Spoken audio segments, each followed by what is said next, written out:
Agradecerle a todos y cada uno de ustedes su presencia, su asistencia y la solidaridad con la Asociación Rafael Reyes, que quería contarle, doctor Londoño, que es una asociación fundada por Fernando San Clemente Molina, que por muchos años tuvo sus actividades prácticamente desaparecidas en virtud de una serie de circunstancias, entre otras distintas, pues, adicionales al fallecimiento de Fernando, el que quedó inactiva por muchos años, y en buena hora, a unos 4 o 5 años, decidimos en compañía de varios amigos reactivar las actividades de la fundación, que es una asociación que intenta ser un centro de pensamiento sobre la problemática de nuestro país, que parece ser cada día más compleja. Y pues es un honor tenerlo en el seno de la asociación. Por aquí han pasado personajes muy importantes. La última conferencia la realizamos en el Country Club de Bogotá con el alcalde de Medellín. Muchos de ustedes nos acompañaron. Fue realmente maravillosa esa conferencia, en donde, entre otros temas, trató esa problemática compleja de Hidroituango. Aquí estuvo el fiscal Néstor Humberto Martínez, estando en el cargo, igual que el procurador o exprocurador Alejandro Ordóñez, Salud Hernández, en fin, han pasado una serie de personajes, todos de una gran talla intelectual y una solidez personal fundamental. Y esta noche tenemos el orgullo de tenerlos entre nosotros. Esta es su casa, señor. Bienvenido. Y como no podía ser de otra manera, quiero darle la palabra a Gilberto Alzate Ronda, su amigo de toda la vida, quien puede hacer mejor que nadie la presentación de su señoría. Muchas gracias a todos y muy buenas noches.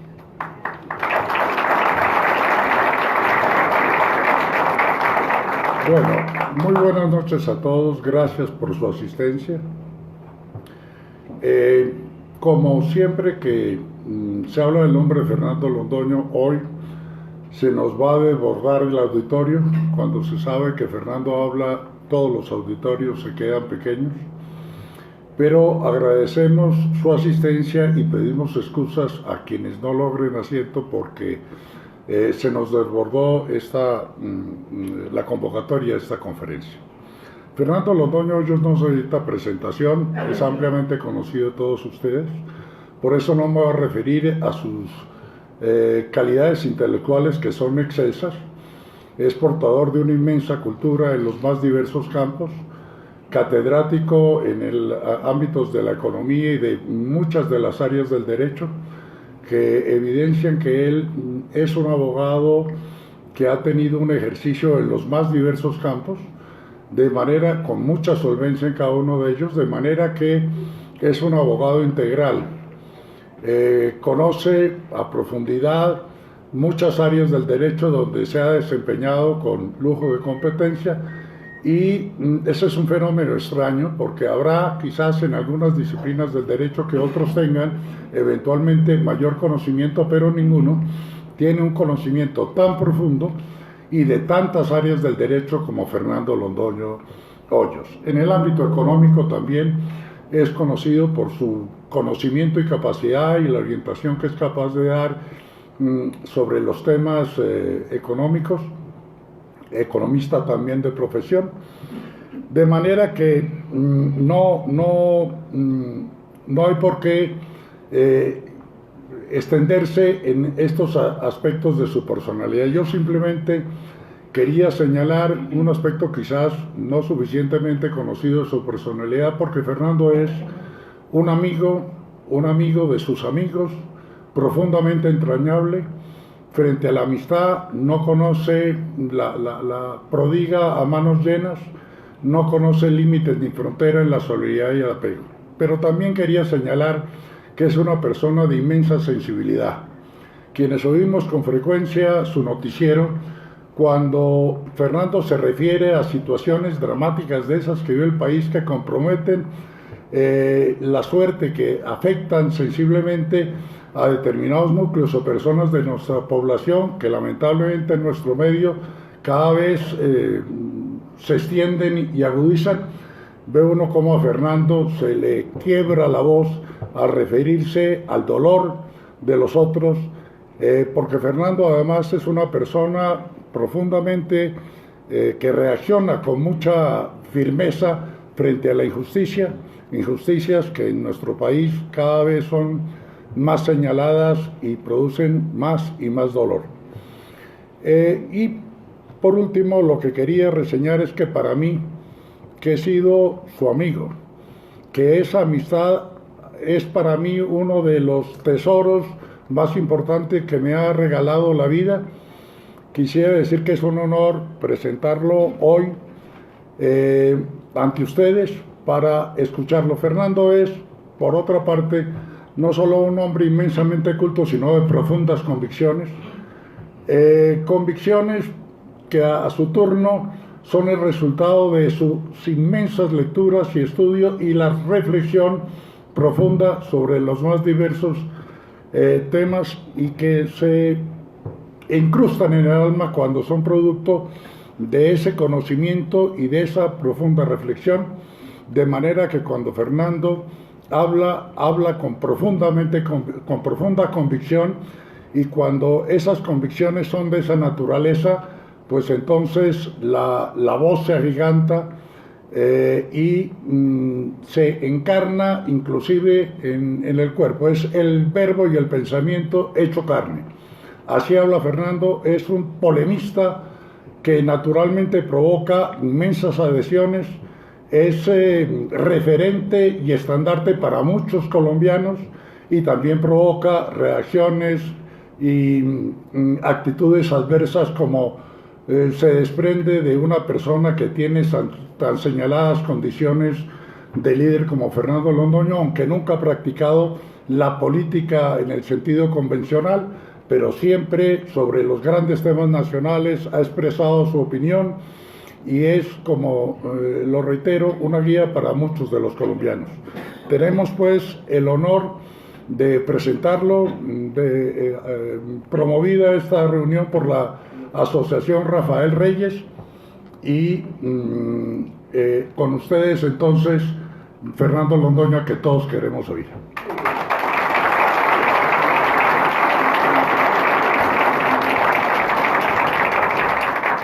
Muchas gracias a todos ustedes, muchas gracias a esta Fundación Rafael Reyes, que lleva nombre tan eximio y que compromete tanto a quienes tenemos un pensamiento conservador, dijéramos hoy, de derecha. Pero vamos al tema, queridos amigos, que es muy amplio y no quiero fatigarlos. ¿Dónde empiezan la derecha y la izquierda en el mundo? Empiezan en la Revolución Francesa. Y esto es muy importante que lo tengamos en cuenta. Es la asamblea y se reúnen todos los representantes del pueblo francés, el tercer estado. Ya ha quedado atrás la reunión de los estados generales como se previó, y era la época de la revolución. Está el presidente sentado en su lugar, y a la izquierda se forman lo que serían los jacobinos y algunos llamados cordeleros, y a la derecha los que todavía creen que Francia puede tener un destino constitucional y un destino jurídico que no pasara por la guillotina al rey.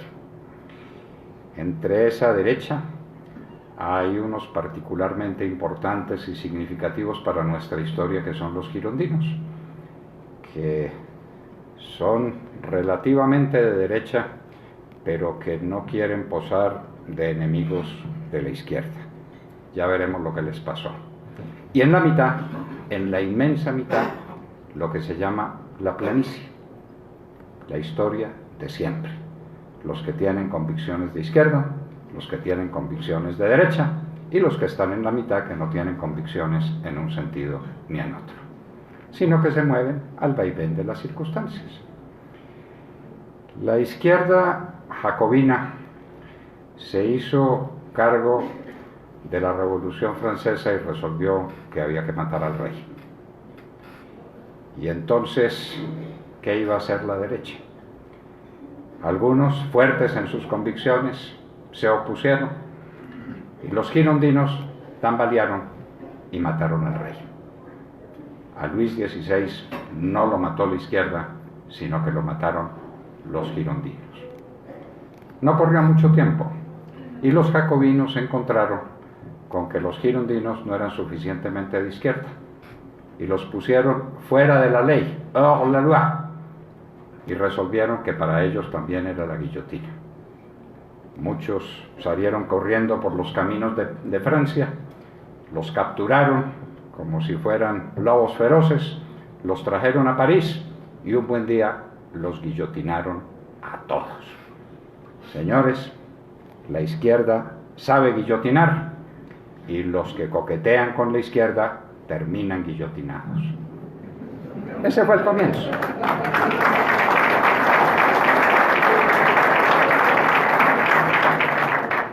A poco andar, la izquierda resuelve que tiene que extremar sus cuidados para no dejar en Francia nada que supiera el pasado. Había que acabar con los curas, había que incendiar las iglesias, había que llevar a la guillotina a todos los nobles y desde luego al rey y a la reina y a los girondinos y a todo el mundo. Y para eso inician lo que se llama el régimen del terror. Régimen del terror, para lo que son buenos los de la izquierda, que se expresa en una mortandad continua de gente, de desgraciados, que venían siempre juzgados, porque a la izquierda le fascinan los tribunales que le obedecen. Esos desdichados que iban en las carretas tiradas por heno y que llenaban la plaza, que hoy se llama de la Concordia, vaya nombre el de esa plaza, iban en su delirio final, camino de la muerte, cantando a veces, llorando casi siempre. Y así fueron pasando decenas, centenas, millares de personas condenadas porque no eran suficientemente de izquierda.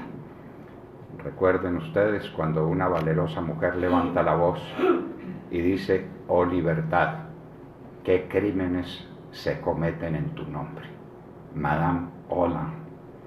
Ese fue el terror. Y el terror, señores, inspira muchas cosas, muchos sentimientos. Se sobrecoge el ánimo, la gente quiere huir y muchos huyen. Pero hay un sentimiento que es más fuerte que el terror, que es el miedo. Y con ese no contaba el jefe de la izquierda jacobina, un abogado muy pulcro, muy diserto, muy poco locuaz, no era nada elocuente en aquellos desbordes de elocuencia de la Revolución Francesa, por donde pasó un tal Mirabeau y un tal Vergniaud. Pues acontece entonces que este se hace llamar el incorruptible. Los de la izquierda suelen tomarse esa palabrita con mucha asiduidad. El incorruptible Robespierre. Y un día despertó miedo. Y el miedo, señores, produce efectos increíbles. Sobre todo si entre los que tenían miedo hay un hombre como un tal José Fouché, que sabe manejar las cuerdas y los hilos y multiplicar el miedo, y ese miedo multiplicado terminó por llevar a Robespierre, el incorruptible, a la guillotina. Ese día fueron en el mismo carro tirado por los mismos bueyes Robespierre, Couthon, Saint-Just, los grandes del terror. Así termina la época del terror. Y viene una época amorfa, donde no se sabe quién está a la izquierda ni quién está a la derecha, la época del directorio, que despierta el furor del pueblo, el pueblo que quería más sangre, el pueblo que quería más muertos, el pueblo para quien el directorio no era suficientemente izquierdista. Y viene el pueblo de París y va a caer sobre la asamblea y va a caer sobre el directorio. El amo del directorio entonces, un tal Barras, Dice, ¿qué hago aquí? Y se acuerda de un joven oficial que ha llegado a los cargos más altos del ejército, que está impecune, sin puesto, abandonado, y lo llama y le dice, ¿qué puede hacer usted por nosotros? Sálvenos. Y él acude a la salvación de la asamblea y del directorio. Sabe poner cañones y ametralladores en el sitio preciso. Es el artillero más conocido de la historia universal, un tal Napoleón Bonaparte. El pueblo francés se lanza sobre la asamblea y Napoleón Bonaparte da la orden de fuego y barre toda esa chusma que venía a tomarse la asamblea. Por eso a Napoleón se lo conoce, entre los muchos títulos que se le ha dado, el de general vendimiario, porque recuerden, en la revolución desaparecieron los meses como los conocemos y estábamos en la época de la vendimia y es el general vendimiario. Se acaba el problema, pero se acaba por un momento porque ahí está Napoleón. Pide el mando de los ejércitos, va a Italia, vienen las batallas de Lodi, de Rivoli, del puente de Arcole. Napoleón se vuelve un mito. La Francia humillada, la Francia destruida, la Francia vuelta a pedazos, se convierte de la noche a la mañana en manos de un general corso en una potencia de Europa. Napoleón regresa a Francia, luego regresa a Italia, viene la batalla de Marengo, todavía le falta a Napoleón tiempo para hacerse coronar en la Catedral de Milán como emperador del Imperio Lombardo. Pero ahí está, Napoleón Bonaparte. Entonces miren la secuencia de las revoluciones. Las revoluciones producen izquierdistas y derechistas, los izquierdistas liquidan a los derechistas, pero el resultado final es un Napoleón Bonaparte. El tiempo corre, la izquierda y la derecha siguen existiendo con características distintas. Los izquierdistas ya no en Francia, sino en España también, en esta América, conservan cierto tufillo anticlerical. Hay que acabar con los curas, que son el principio de todas las desventuras. Hay que destruir la Iglesia Católica con todo lo que ella significa. Entre esas cosas que significa la Iglesia Católica, la institución de la familia, los principios supremos de la caridad, el amor entre los hombres, todo eso hay que sacrificarlo. Y esa es la izquierda y la derecha. Pero a mediados del siglo XIX salta a la palestra un tema que dividirá para siempre el curso de la historia. Es lo que se llama el tema social. Aparecen los primeros socialistas, los reclamos de igualdad, la lucha contra los antiguos privilegios que ya habían sido tan duramente golpeados en la Revolución Francesa, y ahí estamos entonces al comienzo de nuestra historia. Aparece un judío. Los judíos siempre tienen una parte fundamental en el desarrollo de los pueblos y del pensamiento universal, un tal Carlos Marx, que con un amigo suyo, un tal Engels, escriben El Capital y el Manifiesto Comunista. Marx no es el único socialista de su tiempo. Por entonces la palabra comunista no se utilizaba mucho cuando él empieza a escribir El Capital, y el mundo de la izquierda estaba dividido en dos, y era muy posible que quien ganara la contienda no fuera Marx, sino un tal Fernando Lassalle. Fernando Lassalle era un hombre de izquierda, quería las reivindicaciones populares, pero era un hombre sensato, era un jurista.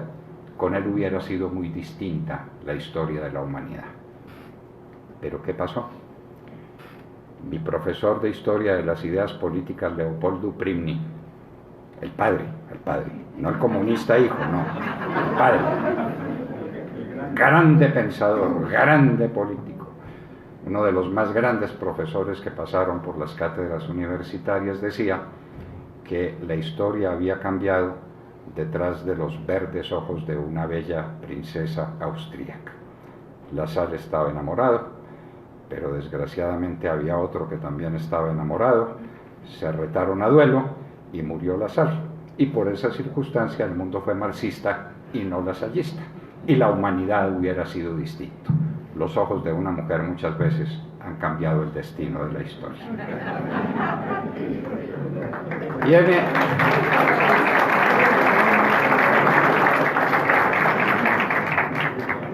la primera aparición de las grandes confrontaciones sociales y surge la Comuna de París. La Comuna de París es un movimiento absolutamente izquierdista que pone en fuga al gobierno francés, que estaba presidido nada menos que por Thiers, el grande político e historiador francés, que se tiene que refugiar en Versalles. Y viene el gobierno de la Comuna. Y el gobierno de la Comuna va a instalarse, dicta las primeras providencias, pone a todos los presos en libertad. Eso le gusta mucho a la izquierda, poner a los presos en libertad. Esa ha sido una constante de la historia, y meter en la cárcel a los inocentes. Hace muy pocas cosas en muy poco tiempo, pero la derecha se reagrupa, carga sobre las comunas y las destruye. Y ahí muere el primer intento de la historia. Carlos Marx lo juzgaría, y juzgaría muy duramente a los de la Comuna porque no fueron suficientemente capaces de mantener los principios de la izquierda. El mundo sigue rodando. Entramos en este siglo XX, nos encontramos con la que es tal vez la primera revolución social, política y económica de la historia del siglo XX, que es la Revolución Mexicana. Revolución Mexicana que tiene los viejos resabios de la izquierda. A la izquierda no se le olvida nada, y tiene lo que se llama ahora en ciencias tecnológicas un disco duro terrible. Entonces, en la Revolución Mexicana aparecen los anticlericales, los amigos de la tierra, de los terratenientes, los enemigos de cualquier cosa que pueda parecerse a una forma aristocrática o conservadora de la existencia, y viene aquel horror de la Guerra Civil Mexicana. ¿Cuántos muertos? Nunca se sabrá. Eso siempre entra en la leyenda, como los 300.000 muertos de la lucha política entre liberales y conservadores en Colombia, o como el 1.000.000 de muertos de la Guerra Civil Española. Nunca se sabrá cuántos fueron los muertos de la Revolución Mexicana. Las cosas están en desarrollo, y he aquí que hay una serie de acontecimientos que se enlazan de la manera más caprichosa. Los acontecimientos son así, son muy caprichosos. Y aparece en la Rusia de los zares un tal Lenin. Los zares han caído, tenían que caer, y parece bueno que hubieran caído los zares, pero no era necesario que asesinaran a la familia entera, porque ese es un resabio de las izquierdas, matar a la gente indefensa. Pero viene Lenin, se toma el poder, y empieza la lucha entre bolcheviques y mencheviques. Recuerden ustedes a los girondinos. No fueron suficientemente izquierdistas para los jacobinos y terminaron guillotinados. Aquí están los mencheviques. No eran suficientemente izquierdistas para los bolcheviques y terminaron todos fusilados. Esa es la historia. Y Lenin aparece en el horizonte, y aparece con todos sus horrores. No sé por qué hay una especie de beatería por Lenin, y se pensaría que Lenin era un buen hombre y un político desinteresado y cabal, que el asesino después sería Stalin.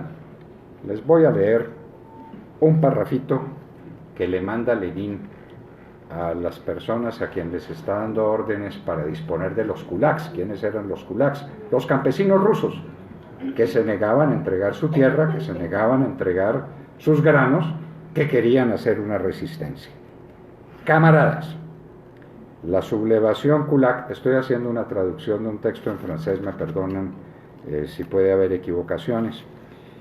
En los 5 distritos de ustedes debe ser apabullado sin piedad. Los intereses de la revolución entera lo exigen, porque estamos llegando a la lucha final con los kulaks, y ese compromiso ya está hecho.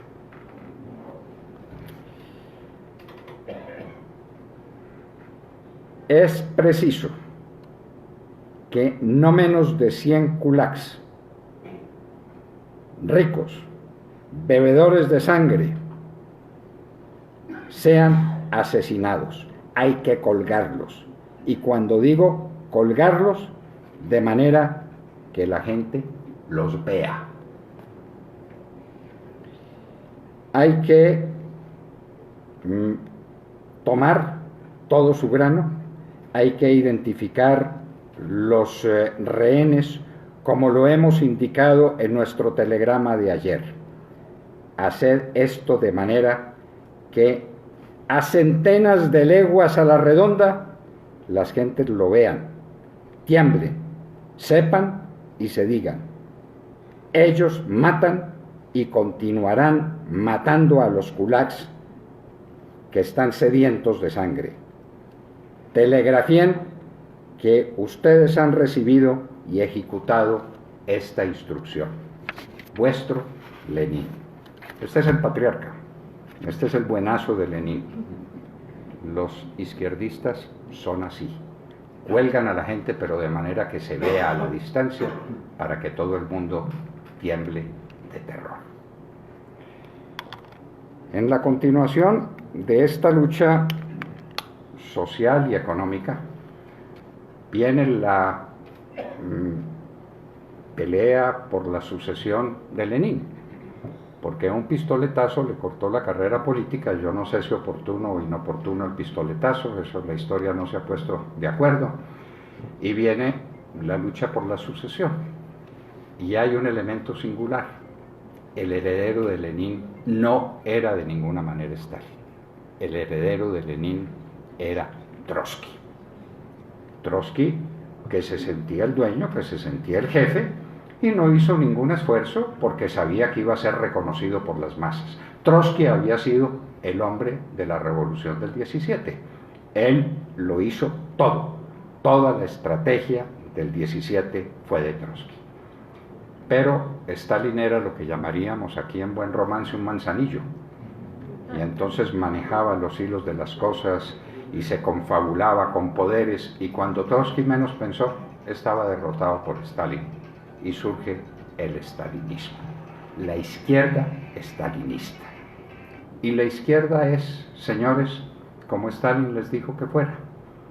Stalin sí acabó, él sí acabó con los kulaks, con todos, porque Lenin tuvo un momento de debilidad cuando los rusos tuvieron hambre, y entonces, para que los kulaks volvieran a sembrar y volvieran a producir, fue suave con ellos, pero a Stalin sí no le importaba que la gente se muriera de hambre. Es más, la mataba de hambre. En Ucrania mató 6 millones de personas de hambre. Los izquierdistas son buenos para matar. Stalin continuó con lo que se llama las purgas, y estas son lecciones que hay que aprender. ¿A quiénes purgó Stalin? A todos. ¿Por dónde empezó? Por el ejército. Es muy importante que los del ejército tomen cuenta de estas lecciones. Las purgas suelen empezar por ellos, y los fusiló a todos. Cuando llegó la Segunda Guerra Mundial, no había generales combatientes porque todos habían sido fusilados por Stalin. Stalin acabó desde luego con los kulaks, hemos dicho, con los sindicalistas. Los sindicalistas empezaron a estorbar. Una gente que trabaja y que maneja las industrias, pero que piensa y que opina y que pide la palabra y que grita, eso no gusta mucho a los izquierdistas. Y Stalin los mandó matar a todos. ¿Cuánta gente mató a Stalin? Algo entre 30 y 40 millones de personas. La dudita es de unos 10 millones. Si ustedes toman este libro, el libro negro del comunismo, el que traje, ellos se pliegan más por la idea de que fueron un poco más de 30 millones de muertos por Stalin. El Encarnadas se acerca más a los 40 millones. Buenos para matar. Al mismo tiempo pasaban en el mundo unos acontecimientos que han sido muy mal juzgados, porque supuestamente Stalin es la izquierda y los enemigos de la extrema derecha eran Mussolini y Hitler. Mentiras, mentiras, hijos de la misma madre, paridos en la misma cama, la cama dialéctica de Hegel. exactamente los tres son hermanos. Se habla ahora de los nazis. Es que los nazis fueron terribles. Ese partido, señores, se llamaba el nacionalsocialismo. Hitler era socialista, fue socialista, vivió como socialista y murió como socialista. Y Mussolini también. ¿Qué eran los fachos? Los fachos eran un movimiento de sindicalistas brutales que iban a cargar sobre Roma con sus camisas pardas si es que el rey no se hubiera anticipado para entregarle todo el poder a Mussolini. Tres hijos de la misma madre, izquierdistas los tres, que conmovieron la humanidad y que causaron el desastre de la Segunda Guerra Mundial y la muerte de 50 millones de personas en ese holocausto. Pero esa es la izquierda, porque ahora nos vienen con el mito de que es que Hitler era la derecha y que Mussolini era la derecha y que Stalin durante la guerra también fue la derecha. ¿Quién armó a Stalin? ¿Quién lo apoyó? ¿Quién le dio los elementos para combatir a Hitler? Y ustedes dirán, pero entonces no eran todos tan hermanos, puesto que se peleaban. ¿Ustedes han visto una pelea peor que la pelea entre hermanos? Los nazis y los marxistas y los leninistas se peleaban con la furia que unos hermanos se pelean. Y entonces la Segunda Guerra Mundial va a terminar, pero va a terminar con que hay que derrotar a Hitler y hay que apoyar a Stalin. Y no lo entienden. De las pocas verdades que dijo Hitler en la vida y de las pocas cosas en que tuvo la razón, fue cuando le dijo a Inglaterra, por Dios, déjeme pelear con Stalin. Yo acabo con Stalin y después pacto con usted y me le entrego a usted. No le creyeron y tenía razón. Bueno, y así termina la Segunda Guerra Mundial y empieza lo que se llama la Guerra Fría. Y la Guerra Fría parte el mundo en dos. Ahí sí, con Stalin a la cabeza, la cortina de hierro ha caído, está claro que Stalin es la izquierda, que es la extrema izquierda, con el comunismo que se extiende por el mundo, que se extiende por China, por todo el sudeste asiático, que más tarde caería sobre África y que desde luego tenía un designio sobre América. La Guerra Fría dirigida por la izquierda. ¿Había un programa de la izquierda para esta América? Claro que lo había, por supuesto que lo había. Stalin tenía puestos los ojos en todo el mundo. ¿Y por dónde empezar? No se equivocaron los servicios secretos soviéticos que asesoraban a Stalin. Había que empezar por Colombia. Colombia era el sitio neurálgico estratégico para tomarse a América. ¿Y cómo hacerlo? Con algo en lo que Stalin tenía experiencia, porque no conté en su momento, y sea la hora de recordarlo, la muerte de Kirov. En las purgas stalinianas, Stalin quiere salir de un poco de amigos suyos que se han convertido en sus enemigos porque eran sus competidores, de Zinoviev, de Kamenev, de Bukharin. Hay que matarlos a todos, pero se necesita siquiera un pretexto, algo que justifique esa purga terrible que dirigió Stalin en el año 34. Y entonces se idea una cosa interesantísima, que fue asesinar a Kirov. Kirov era un hombre leal, comunista, serio, pero tuvo una desgracia, y es que lo mencionaban como el sucesor de Stalin. Y eso sí es lo peor que le puede pasar a alguien que viva con un sátrapa al lado. Y entonces Stalin dijo, aquí que mato varios pájaros de un solo tiro. Asesino a Kirov, contando un cuento de que era un problema de faldas y de no sé qué, y asesino a Kirov, y asesino a los que voy a señalar como los asesinos de Kirov. Vieja estrategia izquierdista, vieja y conocida. Entonces, ¿qué tal si la traemos a Colombia? Hay que traerla a Colombia, y hay que asesinar a Kirov, y hay que levantar al pueblo, y hay que producir un movimiento izquierdista, comunista, que nos garantice el triunfo del comunismo en América Latina. Bueno, hay que buscar la víctima. Era muy clara. Un hombre de izquierda, nunca comunista, jamás comunista, dueño de un inmenso prestigio y de un poder electrizante sobre las masas, y que iba a ser presidente de la República, un tal Jorge Eliezer Gaitán. Ese es el hombre preciso para asesinar. Hay que encontrar quien lo mate.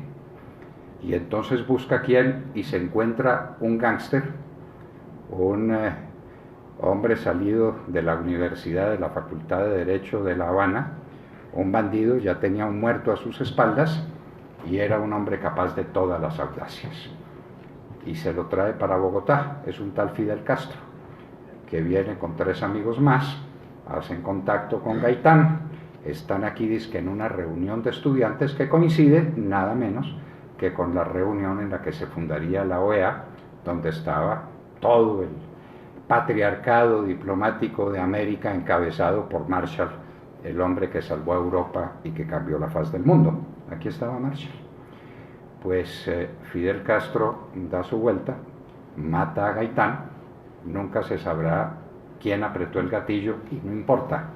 Lo cierto es que Fidel Castro asesinó a Gaitán. Hay una pieza histórica que nunca pude recoger.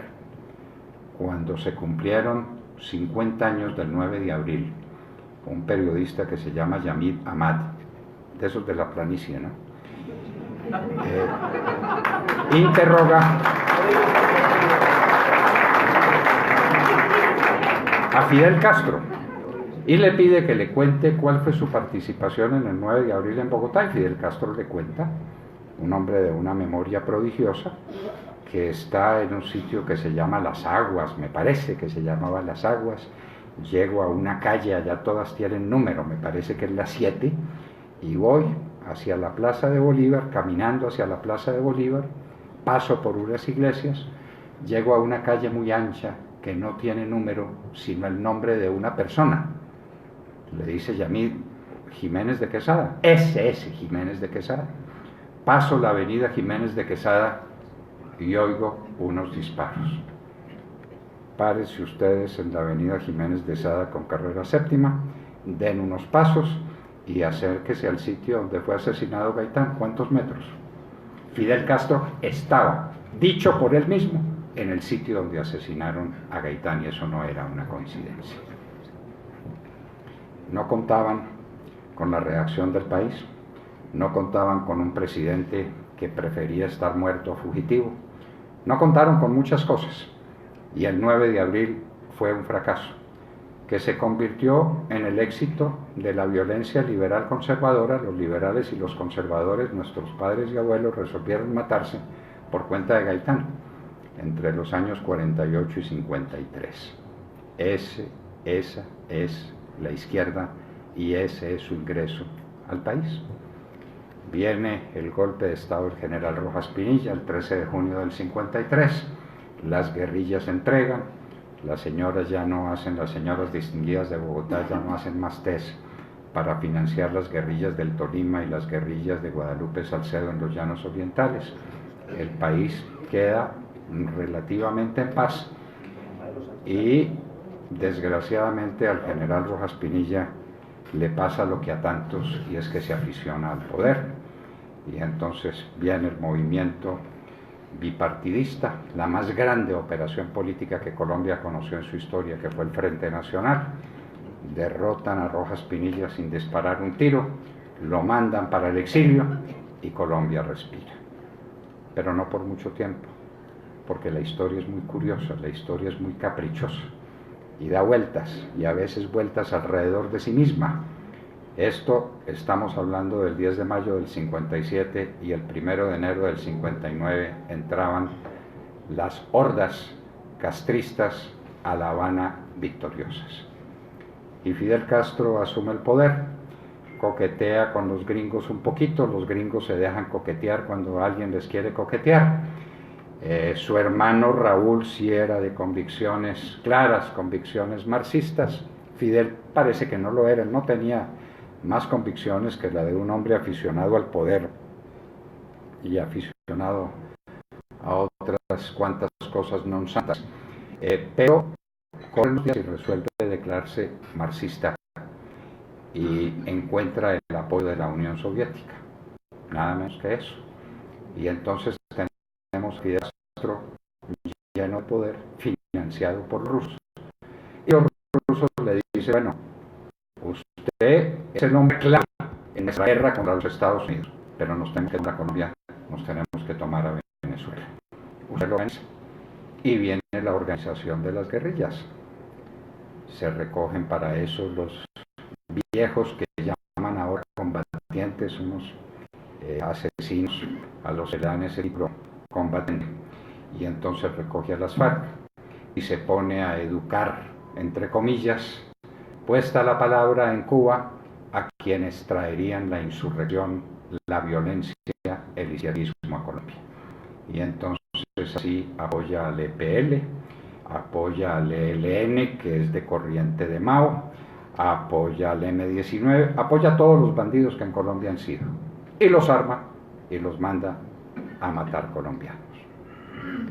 Y esa es la historia de nuestra tragedia y el comienzo de esa división entre la izquierda y la derecha, entre los izquierdistas que matan, una derecha que no se quiere dejar matar y una planicie que tampoco sabe dónde está. El mundo ha seguido su marcha y se han producido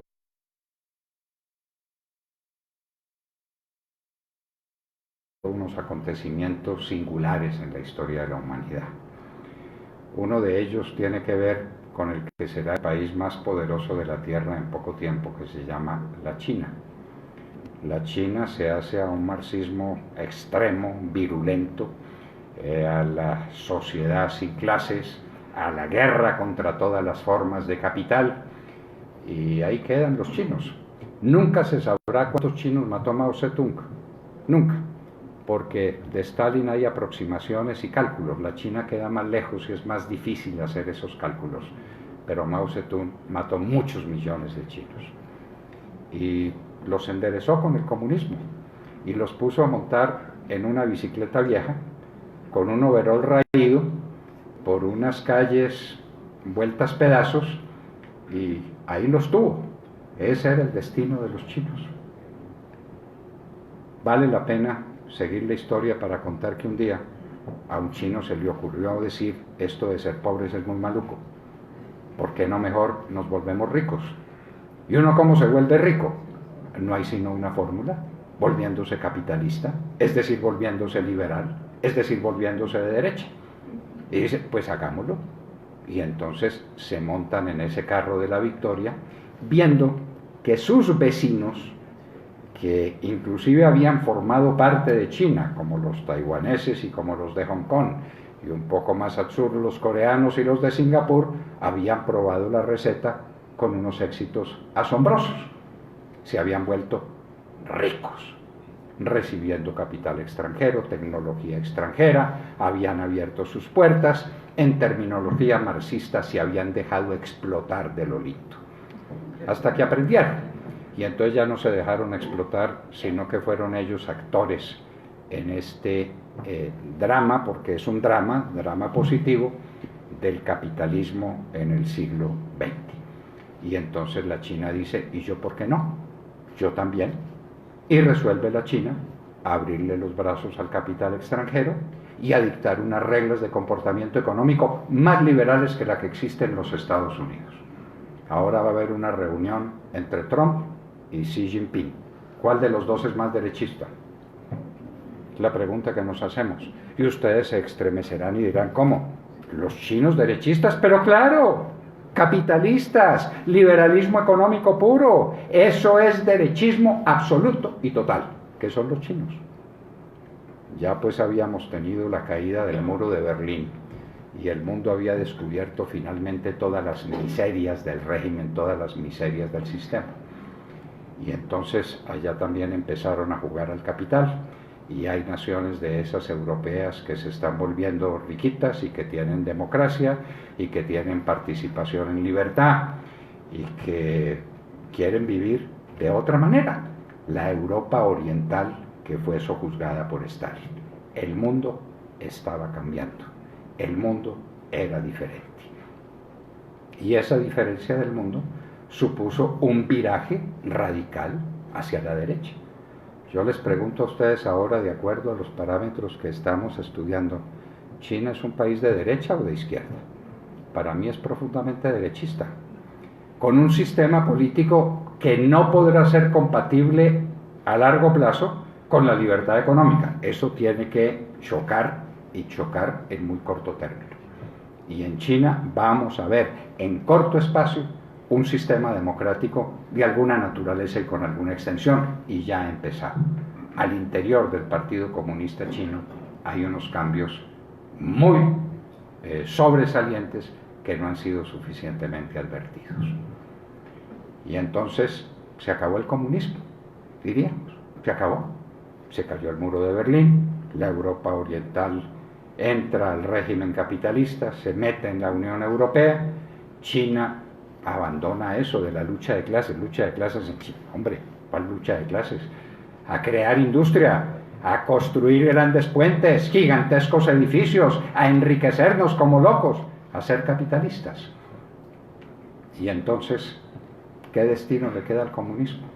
No le queda sino uno, que es esta pobre América Latina, y ponen los ojos en América Latina y se encuentran con que somos suficientemente tontos como para repetir una fórmula que está perimida y que está abandonada. Esa fórmula, la fórmula comunista, se ensayó primero en Cuba. Cuba es el país de América que más recursos internacionales ha recibido, con el bloqueo a la que le han sometido los ricos. ¿Bloqueo? ¿Cuánto recibió Cuba de la Unión Soviética a lo largo de los años? ¿Cuánto? Y cuando se le acabó esa teta, porque era como los Rómulo y Remo con la loba, ¿no? Chupando de la Unión Soviética, cuando se les acabó, entró el periodo especial donde se morían de hambre los cubanos. Hasta que llegó un majadero en Venezuela, un tal Hugo Chávez, que resolvió acogerlos y resolvió adoptarlos. Y entonces venía de la nación más rica de la tierra, con la mayor cantidad de recursos, de petróleo y de minerales y de todo lo imaginable, pero sobre todo de petróleo, y viene el nuevo periodo de Cuba, amamantada ya no por la ubre soviética, sino por la ubre venezolana. Y entonces tenemos el problema de la izquierda venezolana con la izquierda cubana y con los otros retosos de izquierda que se han hecho a lo largo de América Latina, porque surge una organización dentro de América Latina para volverla toda comunista, toda de izquierda. Eso se llama el Foro de Sao Paulo, que va teniendo éxito. Y el éxito del Foro de Sao Paulo es la violencia, el éxito del Foro de Sao Paulo es la miseria. Y entonces llega a Centroamérica, golpea en Honduras, golpea en El Salvador, que era el país industrializado, con desarrollo económico, el país organizado de América Latina. Pero la leyenda es que le pertenecía a 10 familias. 10 familias eran las dueñas de El Salvador y había que matarlas a todas. Y entonces viene la guerra en El Salvador, el comunismo, el desastre. Y el desastre en Guatemala, estamos asistiendo a las elecciones en Guatemala, que la está ganando una mujer izquierdista, porque pues al que no quiere caldo le repiten con muchas tazas. Y Centroamérica ha sido un afluente vergonzante de la corriente socialista, desde luego con Nicaragua a la cabeza. En Nicaragua hay un interregno democrático con la señora Chamorro, un intento por establecer unas instituciones independientes, pero le cae encima esta desgracia del sandinismo de Ortega, es decir, del comunismo, para ser claros, para ser precisos. México también se tambalea en la cuerda floja. México, que salió de su revolución y que tuvo un partido único, pero un partido de derecha que exportaba izquierda, ¿no? Los mexicanos eran muy hábiles en la historia. El PRI era un partido de derecha, fuerte, de un gran sentido del orden y con una gran perspectiva de desarrollo económico, pero hacia el exterior exportaba la izquierda, y por eso México recibió a los izquierdistas españoles después de la Guerra Civil Española, y por eso México estaba siempre al lado de Cuba, jugando a esas dos bandas. Se les acabó el juego y ahora tienen a Andrés Manuel López Obrador Dios tenga de su mano a la pobre México, a ver qué diablos le va a pasar. En América Latina tuvimos izquierdismo por todas partes. Al Brasil se lo tomó Lula, la guerrillera Dilma Rousseff. A la Argentina le cayó la plaga de los Kirchner, ladrones todos, porque fíjense ustedes, hay una cosa en común con todos los regímenes de izquierda, es que matan y roban, pero roban en grandes cantidades.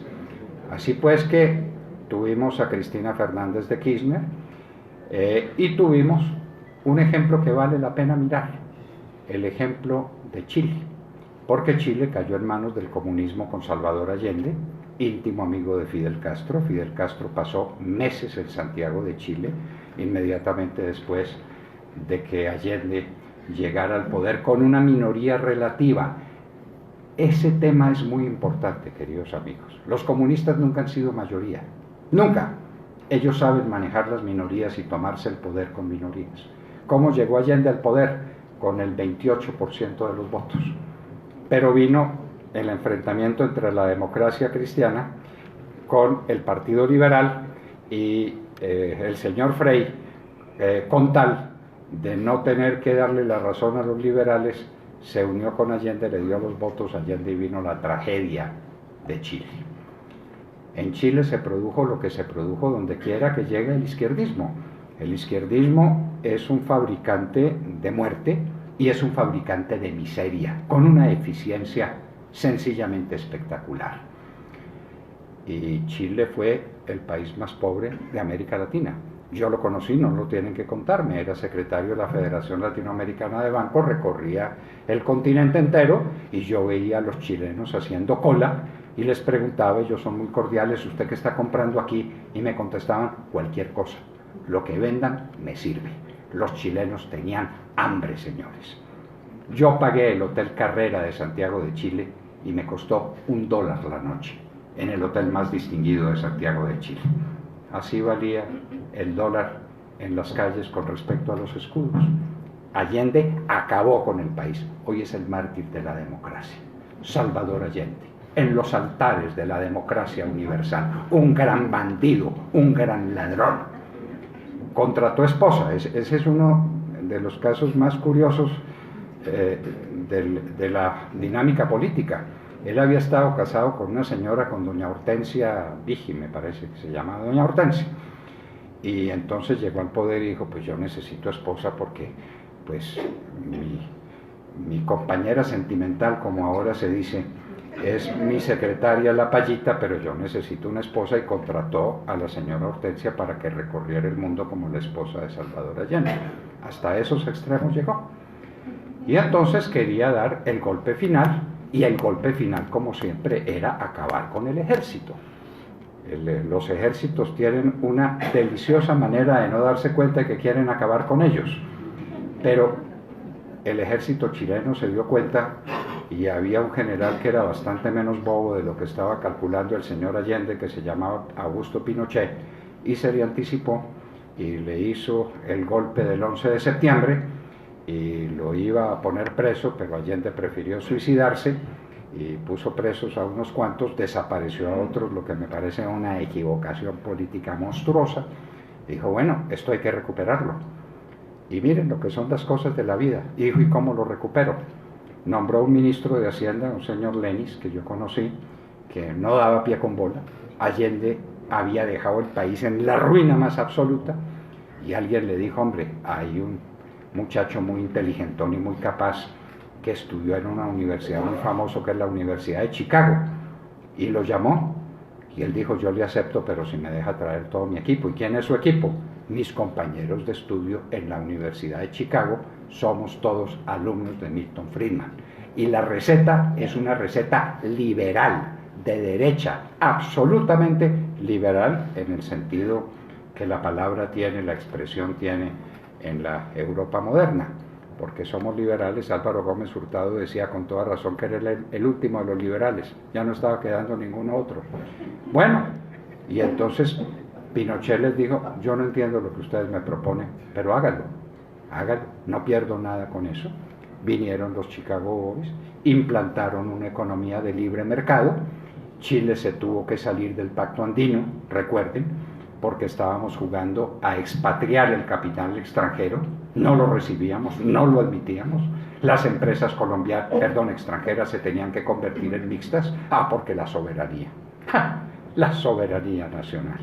Mientras tanto los coreanos y los taiwaneses y los de Hong Kong y los decían, venga, y los de Singapur, venga para acá, aquí no se tiene que convertir en nada, usted es el dueño de esta empresa, adelante con ella. Nosotros exportábamos el capital extranjero. Esa fue la dolorosa verdad del Pacto Andino. ¿Y qué tuvo que hacer Pinochet y Chile? Decir, yo lamento mucho, pero yo a este club de izquierdistas no me le puedo medir, y me voy. Y se fue. Y es el país desarrollado de América. ¿Cómo será que los socialistas no han sido capaces de acabar con Chile? La señora Bachelet, porque a los chilenos siempre les gusta patear con la izquierda, ¿no?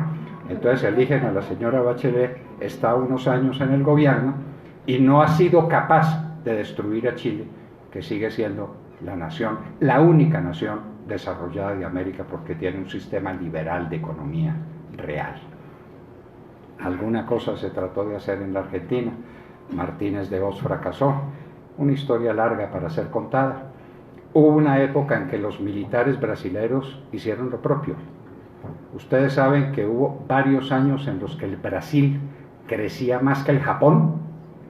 Sí, señor, crecía más que el Japón en la época del gobierno militar, que desgraciadamente se corrompió también, vinieron los problemas, los retosos democráticos, se cayó el régimen militar y se acabó el sistema de libre mercado que habían montado Gouveia de Bulhões y Delfín Neto, que me parece era el hombre más decisivo de la política económica del Brasil. Y entonces viene una época triste, una época conflictiva que desemboca nada menos que en Lula da Silva. Todo esto para plantearnos el tema final. ¿Y Colombia? ¿Dónde está Colombia en esta historia? Pues Colombia, mis queridos amigos, está en un punto muy grave de la historia que estamos contando. Colombia venía de un desastre económico encima de otro desastre económico, proponiendo el pensamiento fundamental de la economía colombiana que nos metió en la Constitución en el año 36 el doctor López Pumarejo, la intervención económica en la economía. Ese articulito que nos enseñaban y que nosotros enseñábamos, que fue primero el artículo 28 de la Constitución y después el 32, el Estado intervendrá en la producción, la distribución y el consumo de los bienes. Eso que pareció revolucionario y magnífico ha sido la gran tara del desarrollo económico de Colombia.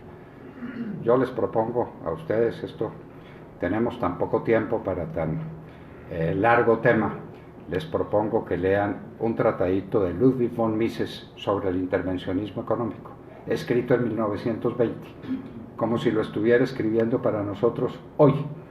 Aquí de lo que se trata es de intervenir, de no dejar. Cuidado que este se está enriqueciendo mucho. Hay que ponerle zancadilla, hay que limitarlo, que pague más impuestos, es que la igualdad de todos, los principios de la intervención económica, y en eso seguimos, y a eso nos acostumbramos. Liberales, conservadores, de todas las corrientes, seguimos trabajando con el intervencionismo de Estado y creyendo que desde el Estado se puede hacer una economía grande y pujante. Esa ha sido la realidad colombiana, con unas equivocaciones fabulosas, y entonces nos encontramos con que un país que tambalea, que no se decide por el crecimiento económico. Y aquí tengo que decirles a ustedes que yo participo, soy absolutamente de derecha, eso no tengan la menor duda, pero es que, sí, me preocuparía que pensaran otra cosa. Pero dentro de mi pensamiento de derecha, yo sigo la doctrina papal, en cuanto la doctrina papal se puede seguir ahora con el Papa Francisco, pues ya no sé qué camino tomar, pero esa es otra historia. Y hubo un papa, señores, que fue el más grande pensador que produjo la Iglesia Católica en el siglo XX, que estuvo aquí en Colombia. Pablo VI. Yo conozco la obra de Pablo VI porque yo era secretario de la Facultad de Derecho y el padre Giraldo me obligaba a incorporar en la revista Universitas las encíclicas y las cartas y el pensamiento de Pablo VI. Me daba una pereza infinita, pero decía, qué estilo literario, qué fuerza, qué capacidad de convicción. Y Pablo VI dijo una frase que quiero compartir con ustedes. El nuevo nombre de la paz es desarrollo económico. Desarrollo económico es el nuevo nombre de la paz. Lo demás es paja, mis queridos amigos. O aquí hay desarrollo económico, pero en grande escala, de verdad, o nunca tendremos eso que llamamos paz, porque vamos a tener vencidos en el campo de la batalla económica, porque vamos a tener gente con resentimiento, sin esperanza, sin saber qué hacer. Y eso es mortal para la República, como está pasando hoy. ¿Saben ustedes que tenemos el desempleo juvenil más alto de América, queridos conservadores? ¿Lo saben? El desempleo juvenil más alto de América. Tienen la cuenta de los jóvenes colombianos que se han ido a trabajar al exterior en cualquier cosa, a cualquier costo, con tal de no estar aquí, porque aquí no hay esperanza, porque aquí no hay trabajo real, porque aquí no hay crecimiento industrial. Aquí el crecimiento industrial es mal visto, se considera de mal gusto ser rico. Yo no tengo nada contra los ricos, ni siquiera los envidio, pobrecitos. La cantidad de úlceras que les da por manejar su plata, eso es una cosa tremenda, ser rico. Pero lejos de envidiarlos, admirarlos y tener una clase capitalista importante y traer inversión extranjera, pero de verdad, porque aquí se lo comen a uno a cuentos y nos están diciendo que la inversión extranjera está llegando y que llegaron no sé cuántos millones de dólares en este primer trimestre. ¿Saben qué parte dedicada a la industria petrolera? No para ampliarla, porque aquí no hay exploración de petróleo, sino para mantenerla, porque eso cuesta. ¿Saben qué porcentajes de la industria petrolera? La inversión extranjera. El 90%. Este es un país que vive del petróleo. Este es un país que no tiene una idea clara sobre el futuro. Y aquí vamos a quien pudo ser un gran presidente derechista, pero se quedó en el camino y se quedó mezclando unas cosas con otras y aquello fue un desastre final. ¿Qué dijo Carlos Lleras Restrepo en el año 67? Aquí veo muchas personas de mi generación, pero mucha gente joven que no tiene ni idea lo que hizo Carlos Lleras enfrentado al Fondo Monetario Internacional y después de revisar la realidad colombiana. Y nos dijo, señores, exportar o morir. Y vamos a exportar, porque no nos vamos a dejar morir. Y el país se dedicó a exportar. Y no había industrial, y no había empresario, y no había nadie que no estuviera en plan de exportar. Exportar significa ser competitivo. Exportar significa ser capaz. Se necesita traer capital cuando sea menester. Se necesita importar tecnología. Exportar es abrir el camino al capitalismo. Pero, oh sorpresa, mis queridos amigos, pasan los días, viene un presidente muy liberal, un doctor López Michelsen, que ha derrotado en la contienda el único plan serio de derecha que se presentó en Colombia en la historia, el desarrollismo de Álvaro Gómez Hurtado. Ese fue derrotado. Y en su lugar tuvimos a López Michelsen. Y eso cuesta, ¿no? Ese es un honor que cuesta. Decían que ser liberal es un honor que cuesta. No, soportar a los liberales a veces es un honor que cuesta mucho. Pues López Michelsen, lo estoy diciendo un tanto en broma porque quiero mucho a mis amigos liberales. López Michelsen un buen día dijo, bueno, esta inflación está incontenible, los precios se fueron al alza, ¿qué es lo que está pasando? ¿Por qué hay tanta moneda en circulación? Y alguien le dijo, el de economía no entendía mayor cosa, pero alguien le dijo, creo que fue Rodrigo Botero, que después pasó el resto de su vida en el Fondo Monetario Internacional, tal vez purgando las penas que se merecía. Le dijo, no, es que están entrando muchos dólares por las exportaciones. Es que estamos exportando mucho, presidente. Y al exportar nos pagan en dólares y el Banco de la República los tiene que monetizar y por eso crecen los medios de pago y ahí tiene usted el problema con la inflación. Y dijo López una frase que no olvidaré jamás: ese embeleco de las exportaciones. Y ahí, queridos amigos, quedó librada nuestra suerte. Los estímulos a los exportadores se acabaron, los empezaron a ver de mala manera, no hubo una fuerza exportadora importante y estamos, en este momento, estamos como hace 50 años. No tenemos exportaciones. Estamos viviendo literalmente de la exportación de petróleo. Si hubiera un bonito plan conservador, ustedes que son conservadores y quieren el poder, si acaso van a elegir un presidente, díganle, hombre, repita la frasecita, exportar o morir. O exportamos o esto se acabó, esto no es viable, hay que exportar. Y ese es el principio fundamental, básico de la derecha del mundo hoy. El mundo se está manejando por temas esencialmente económicos. Y la economía nos dice, hay que exportar. ¿Y aquí por qué no exportamos? Entre otras razones, porque no necesitamos. ¿Y para qué? Porque es que uno exporta cuando quiere dólares, y quiere dólares para desarrollar industria, para trabajar, pero si los tiene caídos del cielo, un maná que cae del cielo, entonces ¿para qué esforzarse? ¿Para qué luchar? ¿Para qué competir? ¿Para qué tomar riesgos? ¿Para qué? No se necesita.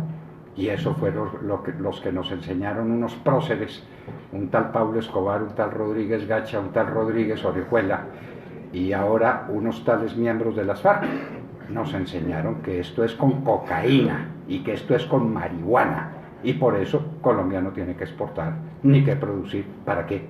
Para producir unos dólares que le sobran. ¿Para qué? Señores, estamos viviendo horas de muy grande indecisión en la historia de Colombia, porque este tema económico viene de la mano de un tema que es también esencial, y es que el capital y el trabajo libre y el desarrollo no se producen sino en un ambiente de seguridad, no más.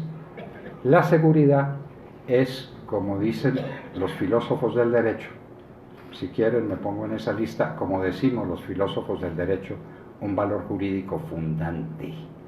¿Qué quiere decir fundante? Que está en los cimientos, que está en el subsótano. No es el más alto valor jurídico. Había plena seguridad en los campos de concentración de Hitler. No se movía la hoja de un árbol, y nadie gritaba y nadie protestaba. Pero es que sobre el valor de la seguridad hay que cimentar los principios altos del derecho, la axiología jurídica, la justicia fundamentalmente, pero sobre la base de la seguridad. Sin seguridad no hay nada que hacer. Y resulta que ese negocito, el de la cocaína, no solamente nos trae la ruina económica, sino que nos trae la inseguridad absoluta.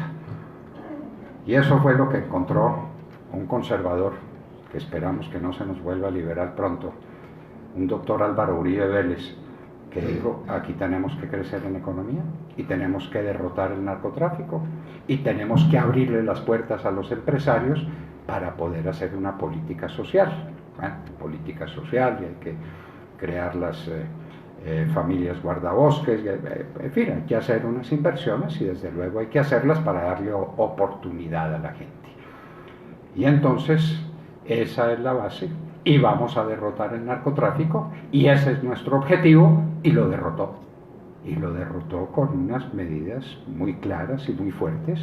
Una que es la fumigación con glifosato, que nos dicen ahora que el presidente Duque ya la está considerando y que en las próximas semanas tendremos fumigación. Alma bendita de Donald Trump. ¡Claro! Vamos a fumigar de miedo de la desertificación de Trump, no importa, por lo que sea. Pero nos pasamos un año sin fumigar y nos llenaron de cocaína, que es llenarnos de muertos, es llenarnos de desplazados, es llenarnos de miseria, es llenarnos de un campo destrozado y de unas ciudades invivibles. Ese es el problemita. Y entonces el presidente Uribe dijo, pues no solamente eso, sino que extradito todo bandido que me pidan los Estados Unidos. yo era su ministro del Interior y la embajadora Ann Patterson me decía, bueno, ministro, le desocupo las cárceles y se los mando todos. Pero ¿cómo le parece el negocio tan maravilloso que hubiéramos podido hacer? Que los Estados Unidos dijera, quiero en extradición a todos los de la picota, vayan para allá. Es que son temas que hay que resolver, como hay que resolver el tema de la extinción de dominio. Uno le tiene que quitar la plata a los narcos y a los bandidos o está perdido. Un bandido no es bandido ni por amor a la patria, ni por idealismo, ni por ideología. Es bandido por la plata. Quítesela y se acabó el bandido.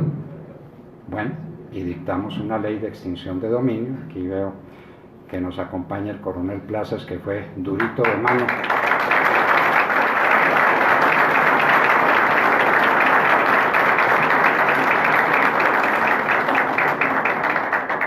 Durito de mano con los bandidos. ¿Cómo sería que yo lo tenía que moderar?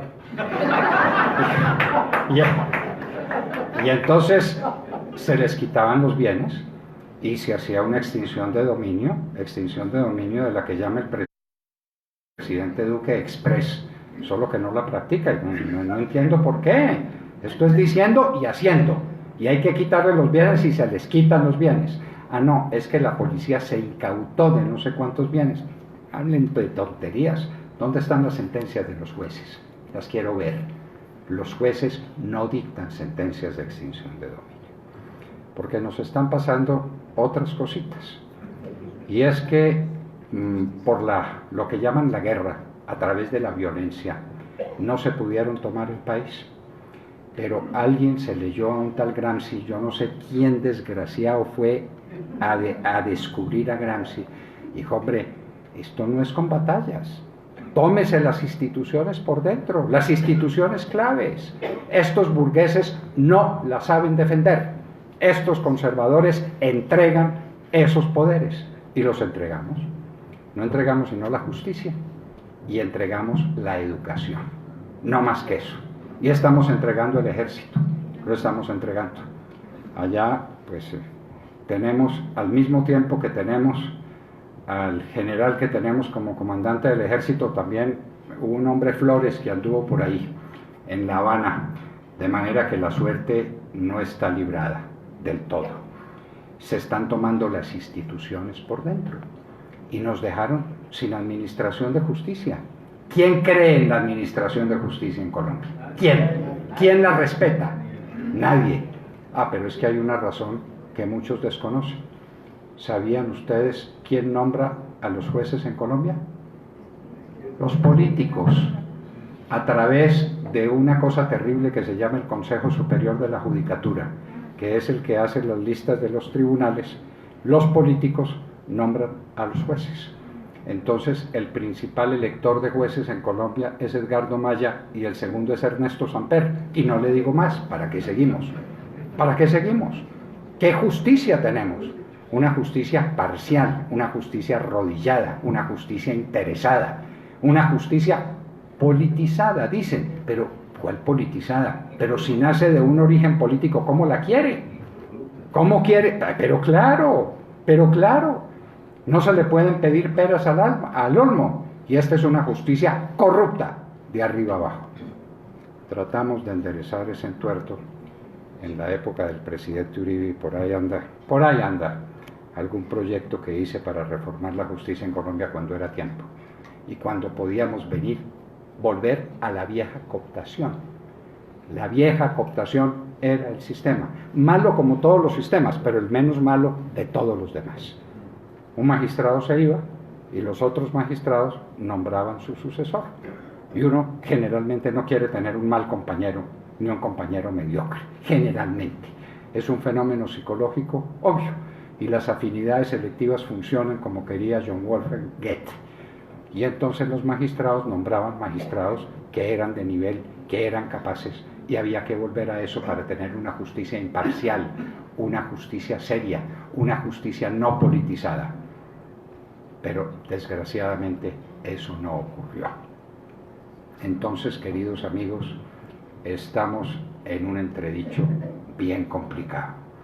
Un crecimiento económico ridículo, dicho sea con todo perdón con el doctor Carrasquilla, que está tan feliz con su 2.8%. Eso es ridículo, doctor Carrasquilla. Para que aquí haya desarrollo, para que la gente tenga oportunidades, para que los jóvenes se queden en Colombia, para que haya creación industrial y multiplicación en el campo, necesitamos crecer al 5%. Ese era el objetivo del presidente Uribe y de eso nos hablaba en todos los consejos de ministros, el 5%. Y estamos felices porque crecimos el año pasado el 2.8%. Dice el gerente del Banco de la República que no, que el 2.3%. No quiero entrar en esa discusión, pero cualquiera de los dos crecimientos son miserables. No estamos produciendo dólares. Y a pesar de que nos llegan los del narcotráfico, tenemos un tipo de cambio castigado, un tipo de cambio mentiroso. Los exportadores no pueden exportar, los cafeteros están en la miseria, los bananeros también, los floricultores también, todo el que exporta está en la miseria, porque tenemos un tipo de cambio de 3.000 pesos cuando el tipo de cambio evolucionando a la misma rata del IPC, solamente contando desde el año 2000, debiera estar a más de 5.000 pesos. Entonces, ahí está nuestra desventura, ahí está nuestra desgracia. Entonces tenemos desarrollo económico pobre, exportaciones inexistentes, estamos en manos de las mafias del narcotráfico, tenemos un poco de circunstancias supremamente complejas para los que vemos el mundo desde la posición, desde la perspectiva. Aquí recuerdo la teoría del perspectivismo de un gran filósofo moderno, desde la perspectiva de la derecha, porque la derecha es toda una perspectiva para mirar la sociedad, para comprenderla, para entenderla. Y entonces esa derecha, queridos amigos, esa derecha no renuncia a los principios básicos de la sociedad, no renuncia a la dignidad del ser humano por encima de toda consideración, no renuncia a defender la vida desde que se engendra en el seno materno, no renuncia al principio de la libertad, de la creación con el propio esfuerzo, de la lucha por tener un lugar en la vida, no renuncia a una democracia plena, a una justicia respetable, no puede renunciar a esos principios, que son los principios que están en entredicho. Esos, mis queridos amigos, son los elementos que componen nuestra cruda realidad. ¿Y a qué estamos enfrentados? A la izquierda. No los voy a demorar más, yo creo que ya están ustedes más cansados que yo. ¿No? Bueno, muy bien. Es que... Es que... Podemos. Es que, mis queridos amigos, se dice, no, pero es que la izquierda es progresista, la izquierda, bueno, con la izquierda uno se pone de acuerdo y maneja las cosas, y hay que ser un poco izquierdista, y entonces pues la candidata a la alcaldía de Bogotá tiene que ser la señora Ángela Garzón, y así pues sucesivamente hay que ser un poco izquierdistas. ¿Qué son los izquierdistas? No nos engañemos. El nombre del juego aquí es FARC. FARC. Alrededor de la FARC viene un enjambre de intelectualoides que nos quieren regresar al pasado. Los Enriquito Santos y los Álvaro Leivas, todos esos vienen alrededor, Juan Manuel Santos por supuesto, alrededor de las FARC. ¿Y las FARC qué piensan? Ellos no piensan nada, ellos no piensan sino en matar y en robarse las hijas de los campesinos y en tener coca. Pero los que hablan por ellos, los que a nombre de ellos pretenden manejar la sociedad colombiana, ¿qué están diciendo? Yo los quiero invitar, le propongo a la Fundación Rafael Reyes que gaste unos pesitos en publicar la declaración política de las FARC en los llanos del Yarí. Esa declaración la hicieron un poco antes del plebiscito y entonces cuentan las maravillas de la paz. Es mucho más fácil de leer que las 312 páginas del acuerdo maldito que hay que volver trizas, pero bueno, léanse ese documento. No se atreven a hablar de la dictadura del proletariado, pero la pintan, pero la lucha de clases, pero la necesidad de destruir una burguesía imperante, la necesidad de hacer una reforma agraria integral y de verdad y a fondo.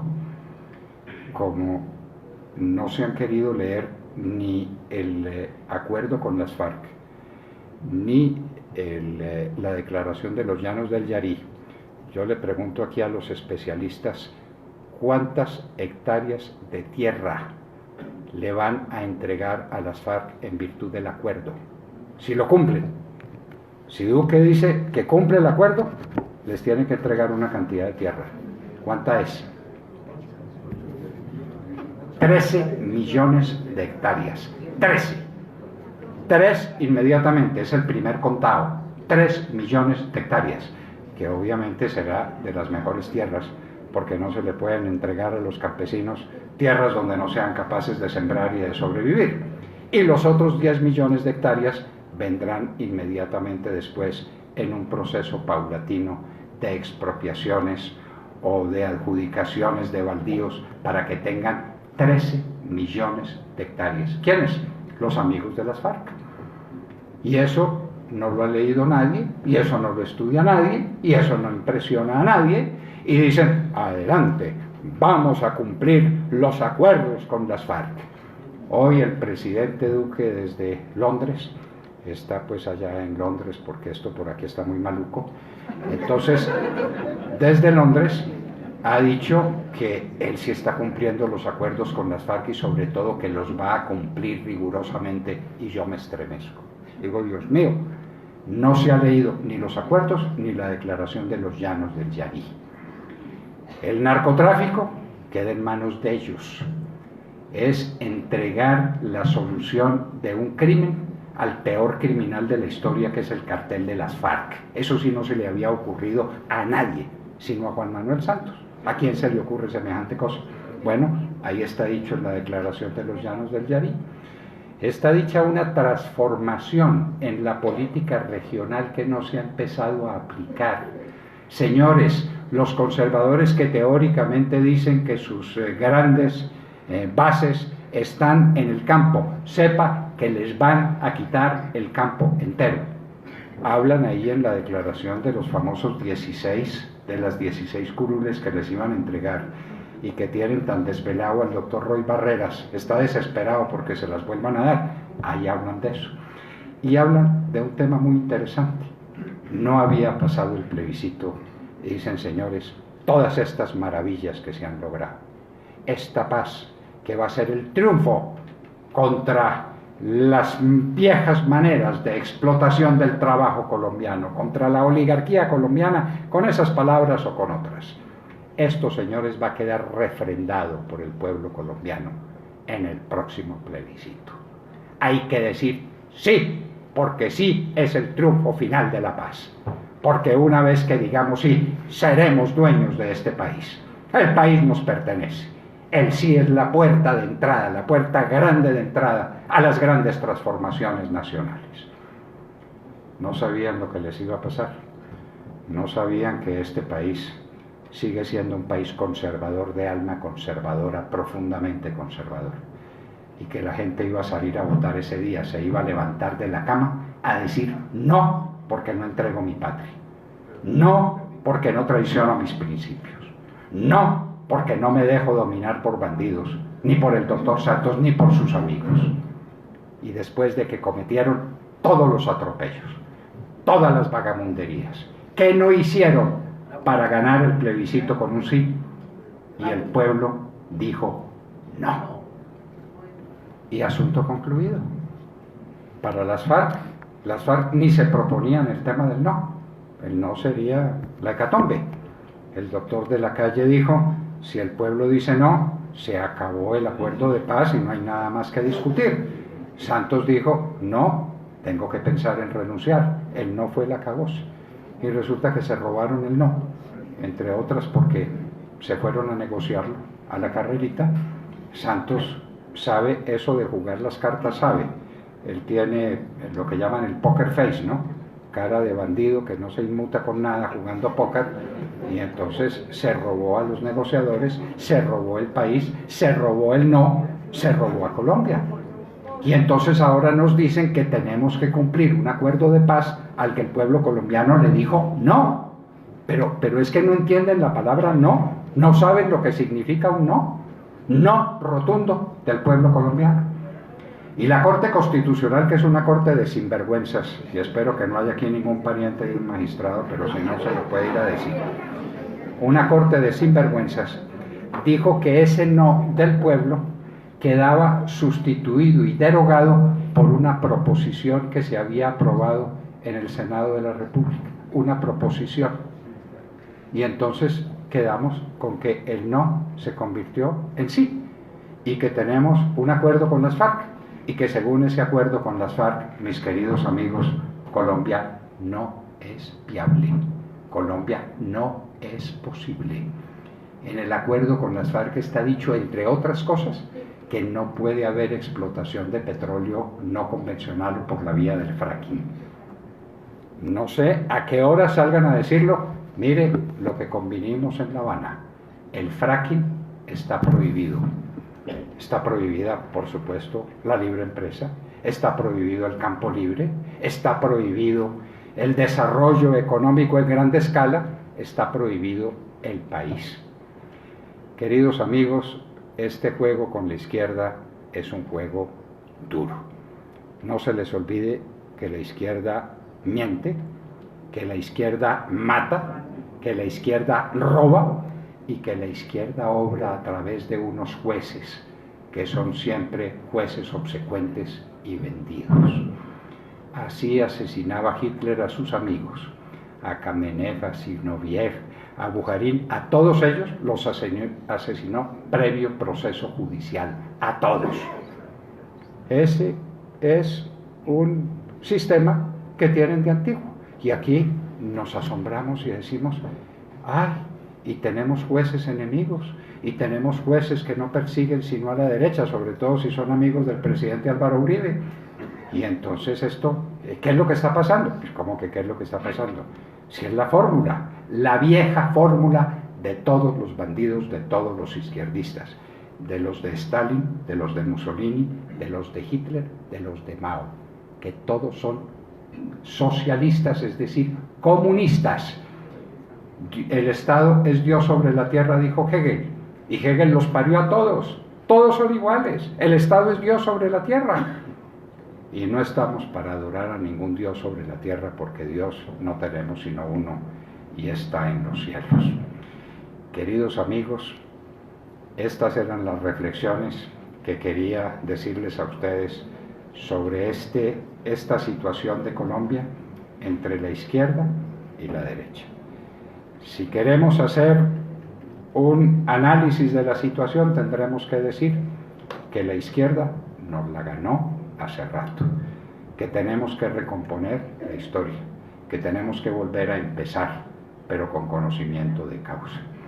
El Partido Conservador, se los digo con todo cariño y con todo respeto, colaboró hasta donde pudo colaborar con el señor Santos, y nunca supe qué era lo que estaba haciendo el Partido Conservador allá, nunca supe, porque algo menos conservador que el gobierno de Santos no se puede concebir.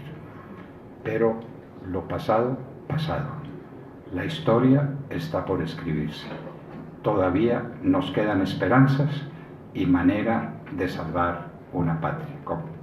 Como se lo dije hoy al presidente Uribe, hay que proteger la patria, presidente, porque no tenemos otra. Muchas gracias.